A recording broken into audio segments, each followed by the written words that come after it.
কন্যা সন্তান হওয়ায় মাকে সইতে হচ্ছে শারীরিক ও মানসিক অত্যাচার। হ্যাঁ, ঠিকই শুনছেন। পরপর দুটি কন্যা সন্তান হওয়ায় এবার এক গৃহবধূর মাথার চুল কেটে নিয়ে শারীরিক অত্যাচারের অভিযোগ উঠল স্বামীর বিরুদ্ধে। চাঞ্চল্যকর এই ঘটনাটি ঘটেছে ভগবানগোলা থানার পুরাতন কাশিয়াডাঙ্গা এলাকায়। আহত গৃহবধূর নাম মিনারা খাতুন, অভিযুক্ত স্বামীর নাম কামাল শেখ। আহত গৃহবধূর অভিযোগ, গতকাল রাতে তার স্বামী তাকে শারীরিক অত্যাচার করে এবং মাথার চুল কেটে দেয়। ওই গৃহবধূ জানায়, প্রথম কন্যা সন্তান হওয়ার পর থেকেই তার স্বামী শারীরিক ও মানসিকভাবে অত্যাচার করে। পরপর দুটি কন্যা সন্তান হওয়ায় তার সঙ্গে ঝামেলা আরও বেশি হয়। এছাড়া অন্য মেয়ের সঙ্গেও সে অবৈধ সম্পর্কে জড়িত। অত্যাচার করে, বাড়ি থেকে বের করে দেওয়ার চেষ্টা করে। আর এই অত্যাচারের কথা ওই গৃহবধূ তার মা ও বাবাকে জানালে তাদেরকেও গালিগালাজ করে তার স্বামী কামাল শেখ। এদিকে ওই গৃহবধূ আহত অবস্থায় এখন ভগবানগোলার কানাপুকুর হাসপাতালে ভর্তি। ঘটনায় অভিযুক্ত স্বামী কামাল শেখের বিরুদ্ধে লিখিত অভিযোগ করা হবে বলে জানিয়েছেন আক্রান্ত গৃহবধূ মিনারা খাতুন।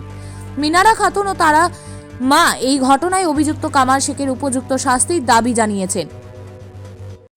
আমার সঙ্গে শারীরিকভাবে অত্যাচার হয়, আমি কিছু বলি না, চুপচাপ। দুটো মেয়ে হয়েছে, আমাকে স্বামীর সঙ্গে থাকতে হবে। আজ থেকে প্রায় 7 বছর আগে।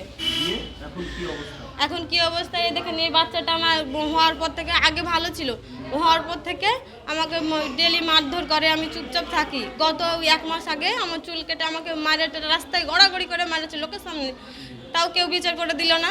তাও আমি চুপচাপ মায়ের বাড়িতে ছিলাম 1 মাস। মায়ের বাড়ি থেকে আবার বাড়ি আসলাম। বাড়ি আসার পরে ভালোই চলতে চলতে আবার দেখেন শুরু হয়ে গেছে। গত 4 দিন থেকে মারছে আমাকে। আজকে রাতে আমাকে মেরে কামড়ে টামড়ে হয়নি, বিভিন্ন জায়গায় মারাছে, কামড়ালছে। দেখেন চুলগুলা আজকে এই জায়গাটা চুলগুলো গোটে উপরে ফেলে দিয়েছে, কিছু নাই। চুলগুলা কেটে নিয়েছে। চুল আমার অনেক বড় বড় ছিল। কি কারণে কোনো কথা না শুনলে মারধর করবে। আবার মাঝে মাঝে মদও পান করে। কালকে রাতে মদ খেয়েছিল, সেই কারণে আমাকে প্রচুর মারধর করেছে। তাও আমি সহ্য করে স্বামীর ভাত খাই। কিন্তু সবাই বলছে যে কি 1 তালাক 2 তালাক বলেছে। হ্যাঁ, আমি বিচার চাই।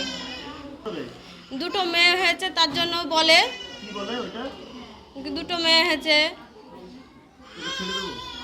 তোকে ছেড়ে দেবো, তোর সঙ্গে চলবো না। সামনে অত্যাচার বলতে মারা ধরা করে, যদি বলতে যাই তাহলে ধরেন অশ্লীল ভাষায় গাল দেয় মা তুলে তুলে।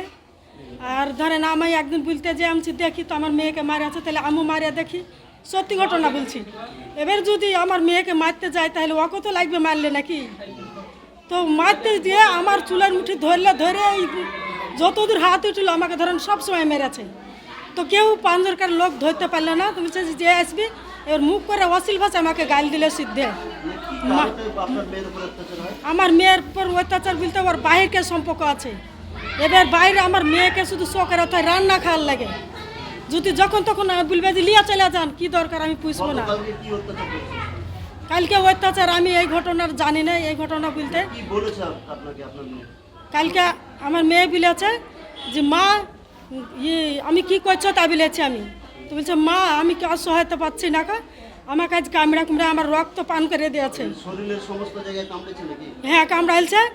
তো আমার চুল তো আর পাইনি মা, আমার চুলগুলো তো কাটিয়ে ফেলাইছে। তো মা আমাকে এইভাবে আমার রক্ত পান করেছে, আমি আর সহায়তা পাচ্ছি না, আমাকে নিয়ে যাও। হ্যাঁ, মেয়ে অত্যাচার বলতে মেয়ে যখন খুশি তখন বাইরে চলে আসবে, যেখানে সেখানে আসি তখন লাগাবে। হ্যাঁ করে। কি বলে মেয়ে আছে, আমি খাইতে পারবো না, নিয়ে চলে যায়। ব্যুরো রিপোর্ট, চেতনা নিউজ। হলমার্ক সোনার গহনার বিপুল সম্ভার নিয়ে এলো জীবন্তীর সাকিব জুয়েলার্স। এখানে পাবেন দুর্দান্ত অফার। সোনার গহনার বিশ্বস্ত প্রতিষ্ঠান Jibanti Sakib jewellers and makers. একাধিক আকর্ষণীয় সোনার গহনার নকশা নিয়ে হাজির সাকিব জুয়েলার্স। নেকলেস থেকে কানের দুল, আংটি থেকে বিয়ের শাখা পলা নোয়া বাঁধানো সব ধরনের গহনাই পাবেন জীবন্তীর একমাত্র বিশ্বস্ত প্রতিষ্ঠান সাকিব জুয়েলার্সে। এখানে গ্রাহকের মনের মতো করে গয়না তৈরি করে দেওয়ার ব্যবস্থা রয়েছে। শুধু সোনার গহনাই নয়, কম দামে রূপোর চাঁদির গহনার অভাবনীয় কালেকশনও রয়েছে জীবন্তী সাকিব জুয়েলার্স অ্যান্ড মেকার্সে। আমাদের ঠিকানা জীবন্তী বাস স্ট্যান্ড, শাহিদ হাজি মার্কেট, কান্দি, মুর্শিদাবাদ। যোগাযোগ নম্বর 9932846770 অথবা 7478666786।